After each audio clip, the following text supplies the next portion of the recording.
Assalamualaikum warahmatullahi wabarakatuh. Perkenalkan, nama saya Levina Cahyarani. Di sini saya perwakilan dari kelompok 6 yang mana akan membawakan presentasi mengenai bentuk-bentuk komunikasi massa.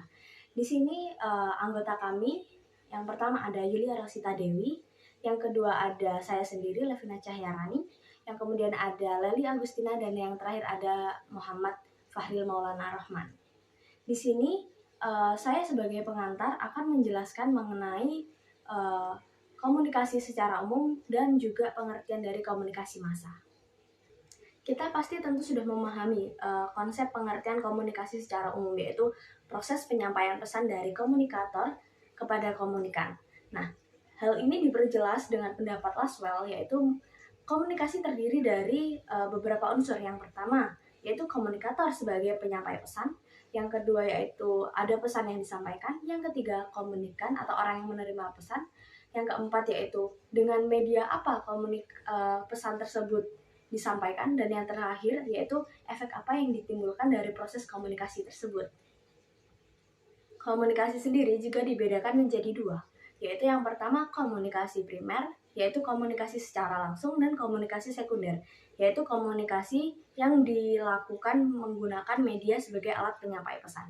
Di sini komunikasi massa yang memiliki arti sebagai penyampaian pesan dari komunikator kepada komunikan yang merupakan halayak ramai dengan menggunakan media sebagai penyampai pesannya. Nah, kelompok kami akan membahas hal ini lebih dalam, di mana media massa yang akan dibahas yaitu media massa cetak, media massa elektronik, dan juga media massa online. Di sini akan dipaparkan mengenai penjelasan mengenai ketiganya dan juga kelebihan dan kekurangan yang ada di dalamnya. Maka memasuki penjelasan selanjutnya akan saya serahkan kepada teman saya. Assalamualaikum warahmatullahi wabarakatuh.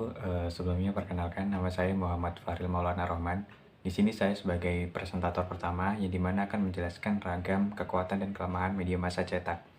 Adapun media massa cetak sendiri pertama kali ditemukan oleh Johannes Gutenberg pada tahun 1455, yang dimana mulanya media yang digunakan adalah daun dan tanah liat. Namun seiring berkembangnya zaman, media tersebut diganti oleh mesin cetak hingga sampai saat ini. Bahkan media massa cetak tersebut terus berkembang sampai peran dan fungsinya digantikan oleh media elektronik seperti tabloid, media digital ataupun surat kabar elektronik. Adapun kekuatan media massa cetak di sini antara lain, yang pertama, media massa cetak itu dapat dibaca berulang kali tanpa mengeluarkan biaya tambahan. Lalu yang kedua, dapat disimpan ataupun dikoleksi. Yang ketiga, harganya relatif murah. Yang keempat, dapat membuat seseorang berpikir jauh lebih spesifik terkait pesan yang disampaikan. Lalu yang terakhir, dapat menjelaskan hal-hal yang sifatnya kompleks.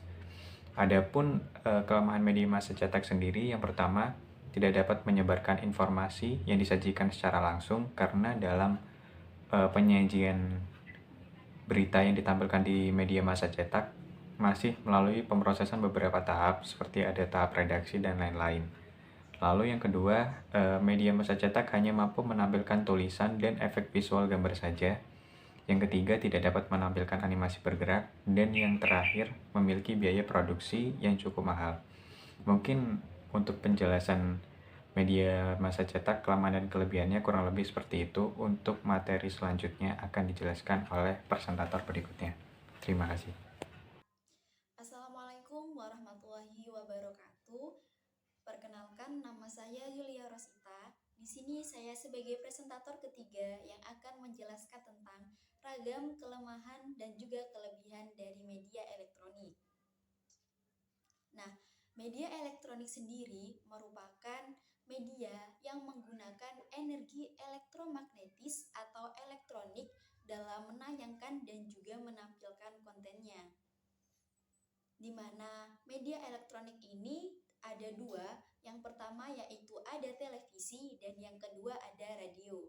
Nah, pertama yaitu televisi. Televisi merupakan media yang menggunakan audiovisual dalam menayangkan kontennya, sehingga masyarakat jauh lebih mudah untuk memahami isi konten tersebut.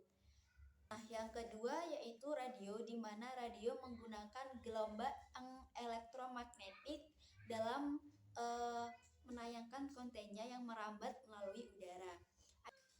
Adapun ragam kelebihan dari media elektronik, yang pertama dari segi waktu, media elektronik dapat lebih cepat dalam menayangkan berita maupun isi konten yang ditayangkan.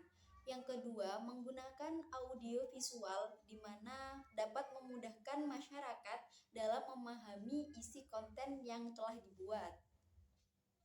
Nah, yang ketiga, dapat menjangkau masyarakat luas. Yang keempat, dapat menayangkan suatu kejadian itu secara langsung.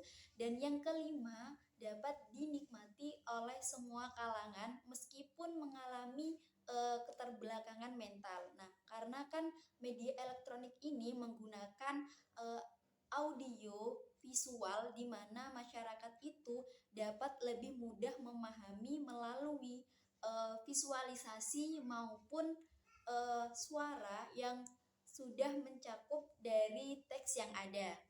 Nah, akan tetapi dibalik dari ragam kekuatan yang sangat banyak pada media elektronik pun memiliki kekurangan di mana dalam penayangan berita itu tidak dapat ditonton ulang, sehingga masyarakat yang memerlukan informasi harus pada saat itu juga menayangkan atau menonton berita yang telah ditayangkan.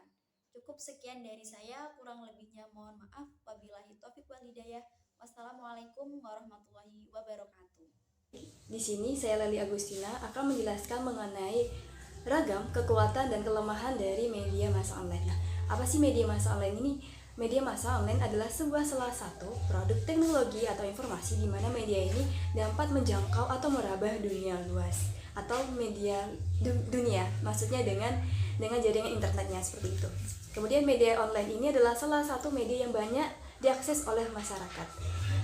Nah, maka dari itu hal ini menjadi hal yang paling tinggi dari media.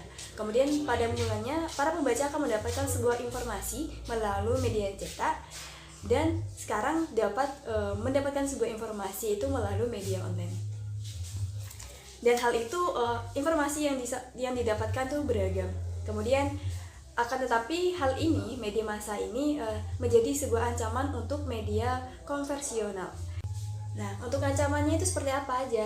Seperti media cetak itu bakalan banyaknya gulung tikar karena adanya media sosial, atau media online maksud saya, seperti itu. Nah, kekuatan dari media online ini adalah mudah dalam mengakses, kemudian biayanya, pengoperasiannya itu terjangkau dan dapat merisikan berbagai macam media. Tentunya masih banyak hal yang ada kekuatan dari media online ini. Kemudian kelemahan dari media online sendiri yaitu indikasi ketergantungan terhadap perangkat komputer dan internet. Kemudian yang kedua, siapapun dapat mengakses media online sehingga dapat menimbulkan pelanggaran sosial. Kemudian yaitu memberikan efek samping pada tubuh. Kemudian hanya dapat diakses ketika memiliki internet saja. Baik, itu saja yang dapat saya sampaikan. Sekian, terima kasih. Wassalamualaikum warahmatullahi wabarakatuh. Baik, itulah tadi pemaparan materi dari kelompok 6 mengenai bentuk-bentuk komunikasi massa, yang mana telah kita ketahui kelebihan dan kekurangan masing-masing dari media massa tersebut. Kita sebagai pengguna dituntut menjadi seorang yang bijak dalam bermedia agar kita dapat meminimalisir efek yang ditimbulkan dari bermedia, dan kita sebagai pengguna juga haruslah bijak dalam memilah informasi, di mana kita harus menyaring setiap informasi yang masuk agar kita dapat mengetahui informasi mana yang benar-benar valid dan dapat kita terima. Sekian presentasi dari kelompok 6, kurang lebihnya mohon maaf. Wassalamualaikum warahmatullahi wabarakatuh.